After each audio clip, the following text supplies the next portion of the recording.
আজ আমরা শ্রীমদ্ ভগবদ গীতার একটি গুরুত্বপূর্ণ শ্লোক আলোচনা করব। এই শ্লোকটি হচ্ছে দ্বিতীয় অধ্যায়ের 7ম শ্লোক, যেখানে অর্জুন শ্রীকৃষ্ণের শরণাগত হচ্ছেন এবং তার কাছে সঠিক পথের সন্ধান চাইছেন। চলুন প্রথমে শ্লোকটি শ্রবণ করি। কর্পণ দোষ পহত স্বভাব উচ্ছামি তাম ধর্ম সৌনুরোচেতা যৎ শ্রেয় সন্নিশ্চিতং রুহিতম মে শিষ্যস্তনে সাধিমাম তাম প্রপন্নম। এটির অনুবাদটি হলো, কর্পণ জনিত দুর্বলতার প্রভাবে আমি এখন কিং কর্তব্য বিমূঢ় হয়েছি এবং আমার কর্তব্য সম্বন্ধে বিভ্রান্ত হয়েছি।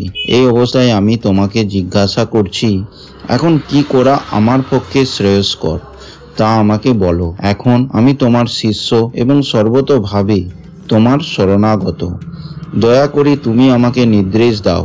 তাৎপর্যটি হলো, প্রকৃতির প্রভাবে জড় ও জাগতিক কর্মচক্রের দ্বারা মোহচ্ছন্ন হয়ে সকলেই হতবুদ্ধি হয়ে পড়ে। জীবনের প্রতিটি পদক্ষেপে আমরা এই কিং কর্তব্য বিমূঢ়তা অনুভব করি। তাই আমাদের সত্যদ্রষ্টা ও সদ্গুরুর শরণ নিতে হয় এবং তিনি আমাদের জীবনের প্রকৃত উদ্দেশ্য সাধন করবার পথে পরিচালিত করেন। আমাদের অনাকাঙ্ক্ষিত জীবনের জটিল সমস্যাগুলি থেকে পরিত্রাণ পাবার জন্য সদ্গুরুর শরণাপন্ন হবার উপদেশ সমস্ত বৈদিক সাহিত্যে দেয়া হয়েছে।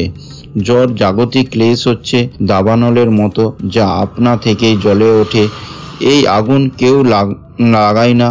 ঠিক তেমনি জগতের এমন অবস্থা যে জীবনের কিং কর্তব্য বিমূঢ়তা আপনা থেকেই আবির্ভূত হয়। এই প্রকার বিভ্রান্তি আমরা না চাইলেও কে আগুন চায় না, তবু আগুন জ্বলতে থাকে এবং তার ফলে আমরা হতবুদ্ধি হয়ে পড়ি। বৈদিক সাহিত্যে তাই উপদেশ দিচ্ছে যে জীবনের কিং কর্তব্য বিমূঢ় সমাধানের জন্য, সেই সমাধানের বিজ্ঞান হৃদয়ঙ্গ করবার জন্য গুরু পরম্পরায় ধারায় ভগবত তত্ত্বজ্ঞান লাভ করেছেন যে সদ্গুরু, তার শরণাপন্ন হতে হবে।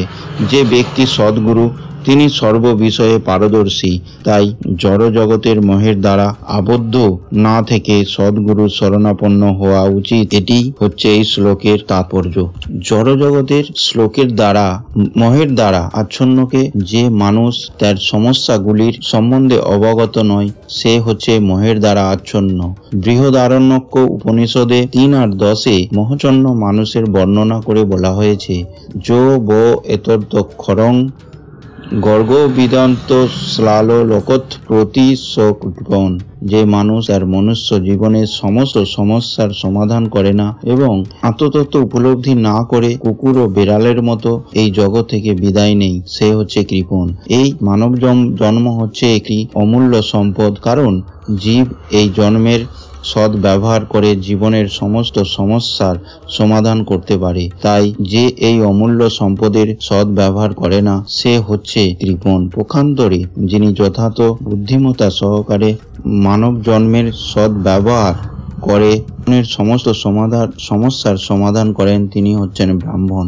য এতদ্ক্ষয়ং গর্গী বিদত্ত স্মাল লোকং প্রতি স ব্রাহ্মণ।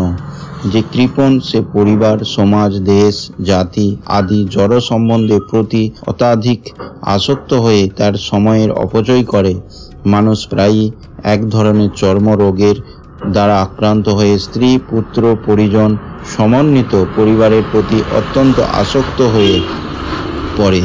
এই রোগকে চর্মরোগ বলা হয়, কারণ দেহের ভিত্তিতে বা চর্মের ভিত্তিতে এই আত্মীয়তার বন্ধন গড়ে ওঠে এবং এই বন্ধনের ফলে জীব অত্যন্ত ক্লেশদায়ক ও ভাব যন্ত্রণা ভোগ করে। কৃপণ মনে করে সে তার পরিবারের তথাকথিত আত্মীয়দের মৃত্যুর হাত থেকে রক্ষা করবে, নয়তো সে মনে করে তার আত্মীয় স্বজন তাকে মৃত্যুর হাত থেকে রক্ষা করবে। এই ধরনের পরিবারকে বন্ধন এমনকি পশুদের মধ্যে দেখা যায়। তারাও তাদের সন্তানদের যত্ন করে। তীক্ষ্ণ বুদ্ধিমত্তা সম্পন্ন অর্জুন বুঝতে পেরেছিলেন আত্মীয় পরিজনদের প্রতি তার মমতা এবং তাদের মৃত্যুর হাত থেকে রক্ষা করার বাসনাই ছিল তার মোহচ্ছন্ন হয়ে পড়ার কারণ।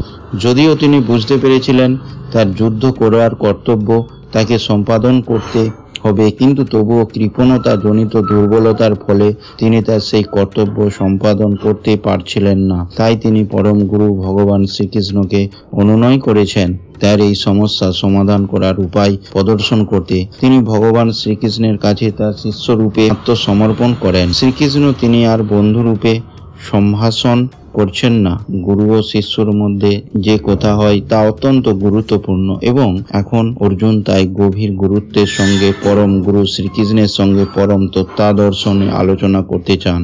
শ্রীকৃষ্ণ হচ্ছেন ভগবত গীতার তত্ত্ববিজ্ঞানের আদি গুরু এবং অর্জুন হচ্ছেন গীতার তত্ত্ব উপলব্ধিকারী প্রথম শিষ্য। অর্জুন কিভাবে ভগবত গীতার জ্ঞান উপলব্ধি করেছিলেন তার ব্যাখ্যা ভগবত গীতাতেই করা হয়েছে, কিন্তু তা সত্ত্বেও গন্ধর্ব সদৃশ্য জড় পণ্ডিতেরা গীতার ব্যাখ্যা করে বলে শ্রীকৃষ্ণ নামক কোনো পুরুষের কাছে আত্মসমর্পণ করার কোনো প্রয়োজন নেই, কিন্তু শ্রীকৃষ্ণের অন্তর্হিত ও প্রকাশিত যে তত্ত্ব তাকে উপলব্ধি করাই হচ্ছে গীতার প্রকৃত শিক্ষা। শ্রীকৃষ্ণ হচ্ছেন অনাদির আদিপুরুষ, স্বয়ং ভগবান। তার অন্তর আর বাইরের মধ্যে কোনো প্রভেদ নেই। তিনি সর্বপ্রাত সর্বশক্তিমান, কিন্তু এই জ্ঞান যার নেই সেই মহামূর্খের পক্ষে গীতার ধর্ম উপলব্ধি করা কখনোই সম্ভব নয়। এই শ্লোক থেকে আমরা একটি গুরুত্বপূর্ণ শিক্ষা পাই। যখন জীবনের পথ বিভ্রান্তিকর হয়ে ওঠে তখন নিজের অহংকার ও সংকীর্ণ চিন্তাধারা ত্যাগ করে একজন সত্যিকারের গুরুর শরণ নেওয়া উচিত। অর্জুন যেমন পরম গুরু শ্রীকৃষ্ণের শরণ নিয়েছিলেন, তেমনি আমাদের উচিত সঠিক জ্ঞান লাভের জন্য শাস্ত্র ও সদ্গুরুর আশ্রয় গ্রহণ করা। আশা করি আজকের আলোচনা আমাদের প্রত্যেকের জীবনে একটি নতুন দৃষ্টিভঙ্গি আনবে। শ্রীকৃষ্ণের কৃপায় আমরা যেন সত ও ধর্মের পথে চলতে পারি। শ্রীকৃষ্ণের চরণে আমাদের সকলের প্রণতি। জয় শ্রীকৃষ্ণ।